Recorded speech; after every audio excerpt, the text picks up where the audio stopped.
Tip dysgu iaith heddiw ydy mynd i bethau a gwrando ar bethau sy tu hwnt i dy lefel di.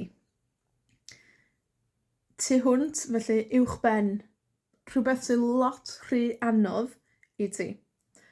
Achos mae hyn yn bwysig, achos fel hyn wyt ti'n gwella a stretcho a cyfoethogi dy iaith.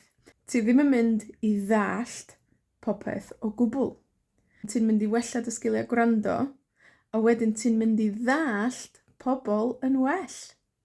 So, sialens wythnos yma ydy unwaith yr wythnos, unwaith yr wythnos, just dos i rhywbeth iaith gynta sydd tu hwnt i dy lefel di, a gwneud o yn rheolaidd.